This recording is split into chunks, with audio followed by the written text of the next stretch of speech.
I'm scrambling.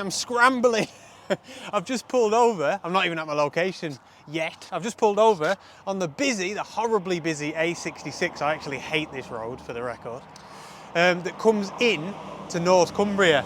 You can hear the traffic in the background, it's carnage, but look at that beauty there. We have got Blencathra lit up by some early evening, as summer goes. It's only about 3:30. Sunlight, but it's absolutely gorgeous, and I'll tell you why, and I always say this, but I say it because it's true. Look at the clouds, look at that contrast between the light and those beautiful moody clouds, absolutely wonderful. So I've got the telephoto lens on so that I could zoom right up there. You'd never know that I'm on this busy, horrible main road. I've got the camera, I always like to show you this, don't I? I've got the camera in aperture priority mode, look at that. F11, 1/200th of a second, and ISO 64. And all we're doing is capturing the shape and the textures of Blencathra, and of course, that beautiful light.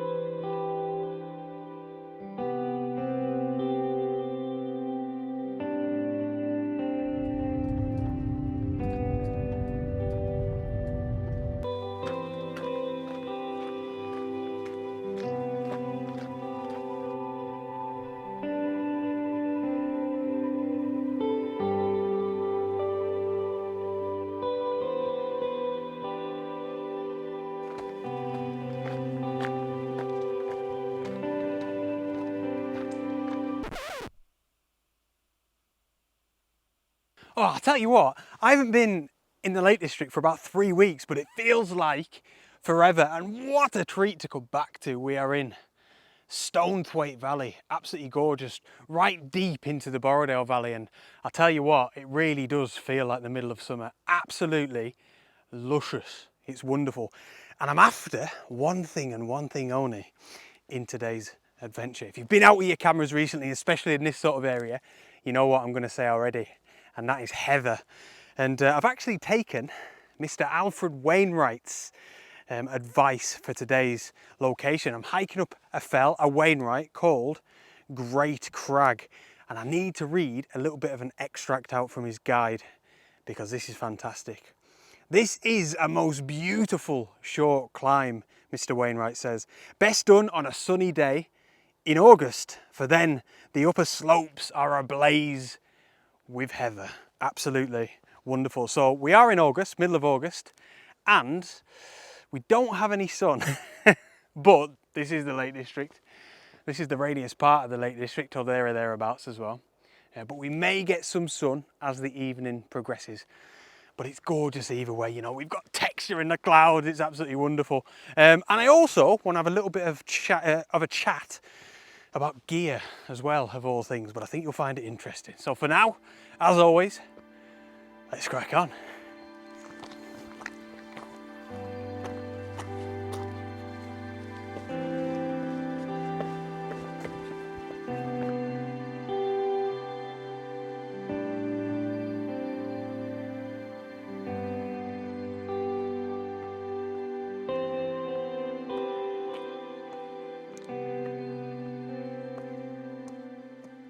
So, bit of a babble alert. I'm going to be chatting for a couple of minutes at least.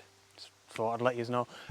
I have recently taken up, that's better. I've recently taken up a new hobby in road cycling. This will all be relevant in a minute.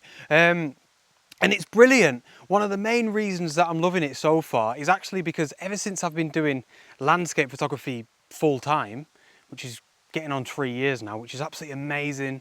Such a privilege. I've always been trying to find a new hobby, because photography, I suppose it sort of still is a hobby, but now it's my job. So there are a lot of pressures that come with that, you know, pressures to get good photographs, pressures to make these videos, things like that, which I love. I enjoy the challenge of it. But yeah, I've always been trying to find something new, and I think I may have found that with road cycling. As a side note, I think it probably holds a lot of similarities to landscape photography, for me at least. You know, you're out on your own, you can be out on your own, enjoying the solace of nature and the outdoors. The hill climbs are hard going. You're out in the landscape a lot of the times. You know, that's what people are out there cycling and appreciating, is beautiful landscapes. And yeah, it's going well. And to get to my point, I've obviously had to start buying a few bits and bobs, a few bits of gear to get myself started. So obviously my bike, helmet, lights, cycling clothing, you know, I don't know, drink bottle holders for the bike, a pump, inner tubes, all this stuff.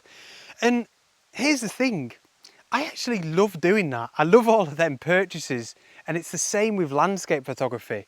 There's this side to gear and purchasing gear that I actually find really inspiring. And what I mean by that is, like, say if you're in a bit of a rut and you go out and buy a new lens, and hypothetically, let's say that lens gets you inspired to go out on 40 photography shoots in a year, just because you're really enjoying using a specific lens. To me, that's a heck of an investment. And that is the side of gear, and gear being important, that I don't really think gets talked about a lot, you know. I think, in all fairness, this is probably dependent on what type of person you are, because we're talking about like consumerism here at the end of the day. But I actually don't buy that much gear, to be honest. I think the last proper thing that I bought was this, and that was ages ago now, my Nikon Z7 and the 2 lenses. But even to this day, I'm still really appreciating using these. They still feel quite new, and it's still inspiring me to get out and about. And I think, if I think back through my photography journey, things like neutral density filters, a remote shutter, a new tripod, even a new camera bag, all of these things get me excited and make me want to get out with my camera. And I think that inspiration is invaluable, you know. So I'd love to hear your thoughts on that. It's just something I've been thinking about, like I said, when I've been buying a few bits and bobs for my cycling and that. And I think it's quite interesting. Now, even if I think, like, if I buy a new like cycling jersey or something, it makes me think, oh, I'll get it on and I can't wait to get out on my bike on that, in that new jersey, you know. Maybe it's just me, I don't know. But I'm gonna get myself up this fell now to start using said gear, and hopefully we can get some of this heather photographed.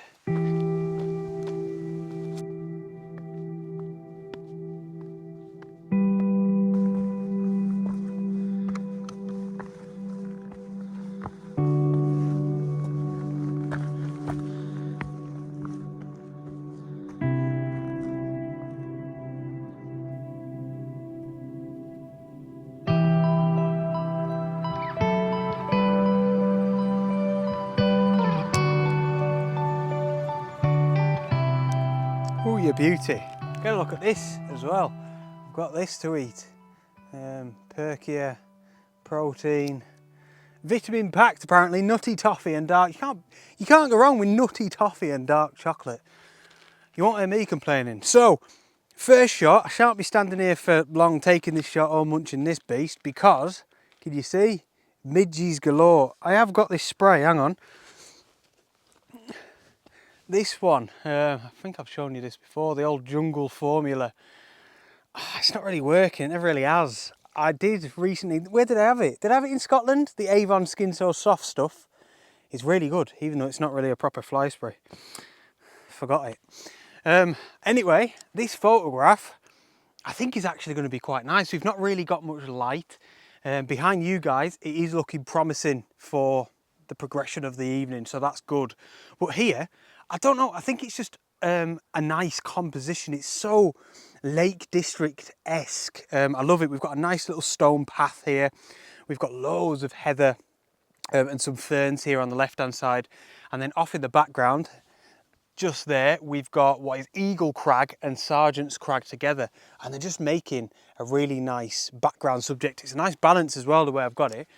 So kind of like the left and right hand side of the camera, we've got all the heather here and then the mountains and all that in the background. And you know what, the sky's pretty nice as well. A few little gaps of like really pale blue and a decent amount of cloud.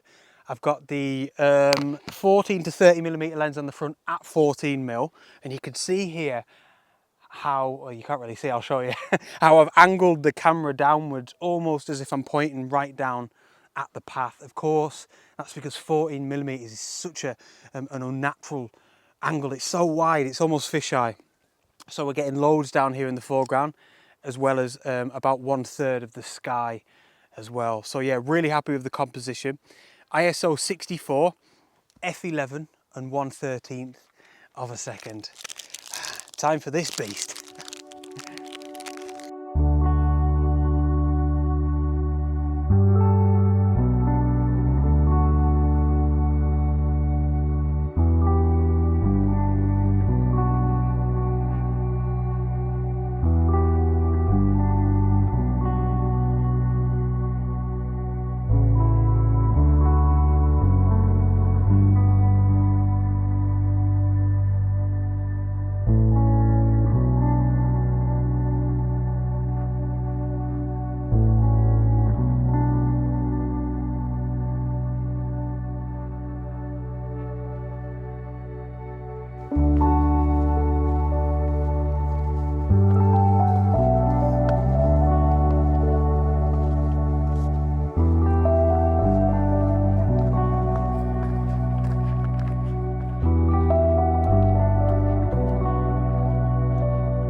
Oh my gosh, so we've made a good bit of progress now. Oh, and look at all this heather. Mr. Wainwright. Oh, I was not wrong. Oh, by the way, spin that round. I just thought of something that I should have said at the start of the video to my regular subscribers. Wales, you're probably expecting a video from Wales. It just occurred to me. It was a bit of a family holiday and the weather was good as a holiday goes. Just blue sky days all week, very hot, and on the contrary, it just wasn't great conditions for landscape photography, so I didn't bother going out, simple as that. So yeah, that's the story with that. Now there is, must be within a couple of 100 meters, one of my favorite things in the whole world, a tarn, amongst all this heather as well. Oh, I'm expecting big things. Oh guys, so I'm just gonna have to stop again for a quick chat because this is absolutely beautiful. I'm just having a bit of a moment. Over my right shoulder there, you can see this lump just behind me. It's only a couple of 100 meters. That is the summit of Great Crag. We'll get up there in a second, but I'll just do a bit of a 360, and this right now is pretty much my perfection. There's not, the only thing that I'd add to this 360 now is a bit of direct light, but everything from the foreground, we got the heather, we've got all of these crags, we've got the reeds, we've got distant fells and peaks in the background, we've got texture in the clouds. Oh, it is just, it's just perfection. It's absolutely wonderful, and this is my passion. This is what excites me so much. And I was just thinking about this then, right? How lucky am I just to be able to be here, to get up to a fell like this. I read every single comment that gets posted on my YouTube channel, and I get so many people saying, thank you so much for your videos, Henry. I love them because I can't get up the fells anymore. Some people have got disabilities and they can't get up the fells. I'm so lucky that I'm healthy just to even be up here, you know, never mind be able to bring this big bag up and enjoy taking photographs and stuff like that. And you know, I'm just so grateful for that. It's absolutely amazing. And I love them sort of comments as well. You know, I find that so inspiring that I can at least share a few of these places through these videos. Absolutely amazing. So, let's hope we get some light to top it all off.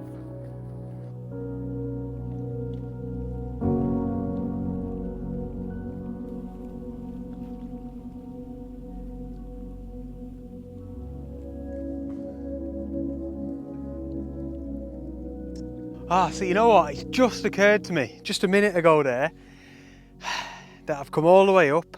We are just into the golden hour. It's about an hour till the sunset now, and I've forgotten my head torch.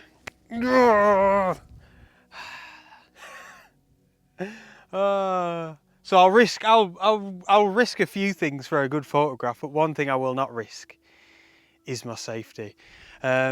So I'm going to grab a shot here now. It's just a little panorama. And in a way I feel a bit better because the cloud has come in. It doesn't look like we're going to get any light, and that's what I was banking on for the header. So I'll get this panel now, and all it is everything that's going on behind me again. I think actually Eagle Crag and Sergeant's Crag are in the photograph again, and it's just loads of header down in the foreground and a few distant peaks and nice clouds. And yeah, again, not great because we haven't got any light on the heather. I'll probably just try and bring it out a little bit in post-production with a little bit of contrast and dodge and burn, you know, but it'll be all right. And then what I'm gonna do is go back down, head back down, and see if I can grab something down at this tarn.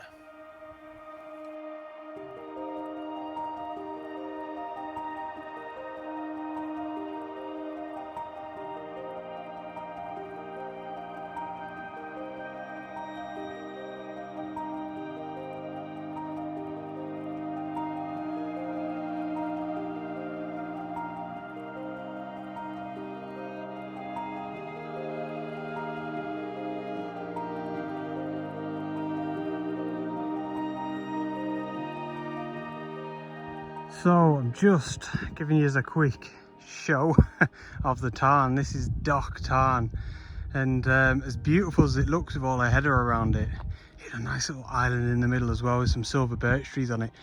I tell you what, it's just not quite doing it for me. And I know what it is. It's because of the light or lack of light. I just feel like if there was some side light coming from this direction, which is where it would be if the sun was out, hitting the silver birch trees or hitting this tarn and all of its surroundings, it would be a completely different picture, literally.